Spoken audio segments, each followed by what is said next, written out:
الحمد للہ تعالی والصلاة والسلام علی من لا نبی بعد۔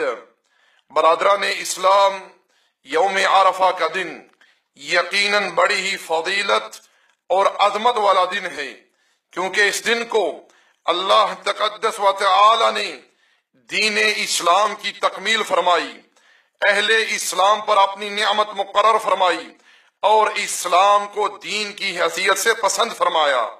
قولہ تعالی اليوم اکملت لکم دینکم واتممت علیکم نعمتی ورضیت لکم الاسلام دینا۔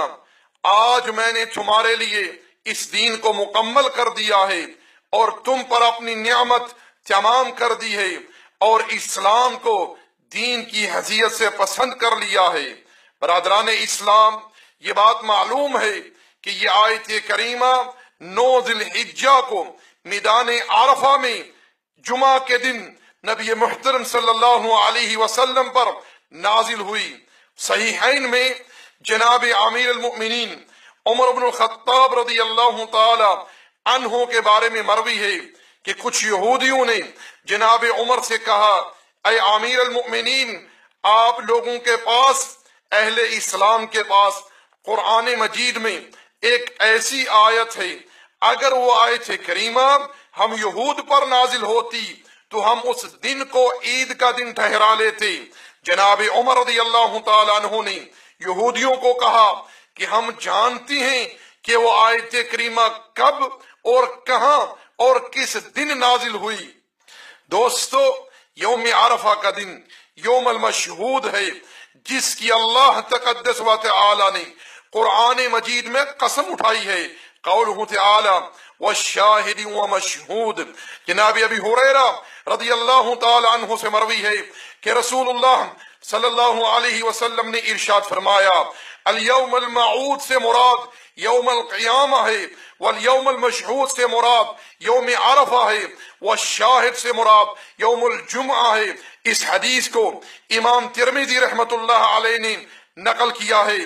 اسی طرح ابن عباس رضی اللہ تعالی عنہما فرماتی ہیں، والشفع سے مراد یوم الاضحیٰ ہے، والوتر سے مراد یوم عرفہ ہے۔ برادران اسلام، یوم عرفہ کا دن گناہوں کی بخشش اور جہنم سے آزادی کا دن ہے۔ صحیح مسلم میں سیدہ عائشہ صدیقہ بنت صدیق رضی اللہ تعالی عنہما سے مروی ہے کہ رسول اللہ صلی اللہ علیہ وسلم نے ارشاد فرمایا، کوئی دن ایسا نہیں کہ اس میں اللہ تعالی عرفات کے دن سے زیادہ لوگوں کو جہنم کی آگ سے آزاد کرتا ہو۔ اسی طرح ابن عمر رضی اللہ تعالی عنہما سے مروی ہے کہ اللہ تقدس و تعالی ملائکہ کے سامنے اہل عرفہ پر فخر فرماتا ہے اور ملائکہ سے دریافت کرتا ہے جل وعلا کہ میرے یہ بندے پر گندہ حال مجھ سے کیا طلب کر رہے ہیں، ان کی کیا چاہت ہے، ان کی کیا التجائیں ہیں۔ ملائکہ عرض کرتے ہیں، اے باری تعالی، یہ تیری بخشش کے طلبگار ہیں، یہ تجھ سے معافی مانگ رہے ہیں۔ اللہ تعالیٰ فرماتا ہے، اے میرے فرشتوں، گواہ ہو جاؤ، میں نے ان کو معاف کر دیا۔ اسی طرح دوستو، جناب ابی قتادہ رضی اللہ تعالی عنہ سے مروی ہے کہ رسول اللہ صلی اللہ علیہ وسلم سے یوم عرفہ کے روزے کے متعلق دریافت کیا گیا تو آپ علیہ السلام نے ارشاد فرمایا، یکفر سنۃ الماضیہ والباقیہ۔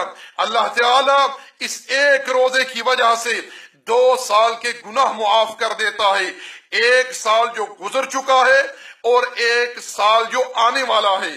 اور ہم یہاں ایک بات کی وضاحت کرتے چلیں کہ یہاں گناہوں سے مراد صغیرہ گناہ ہیں، چھوٹے گناہ ہیں، کیونکہ کبائر جو ہیں وہ بغیر توبۃ النصوحہ کے معاف نہیں ہوتے۔ برادران اسلام، یوم عرفہ کا مختصر تعارف یہ ہے کہ 9 ذی الحجہ کو یوم عرفہ کہا جاتا ہے۔ اس دن حجاج کرام عرفات میں وقوف کرتے ہیں، جو حج کا انتہائی اہم رکن ہے، اس کے بغیر حج مکمل نہیں ہوتا۔ حجاج تو اس دن عرفات میں ذکر اور دعا میں مشغول ہوتی ہیں اور اس دن ان کی یہی سب سے اہم عبادت ہوتی ہے، اس لیے اس دن کا روزہ ان کے لیے مستحب نہیں ہے، لیکن غیر حاجیوں کے لیے اس دن کے روزے کی یہ فضیلت ہے کہ یہ 2 سال کے صغیرہ گناہوں کا کفارہ بن جاتا ہے جن کا تعلق حقوق اللہ سے ہوتا ہے یا پھر رفع درجات کا باعث ثابت ہوتا ہے۔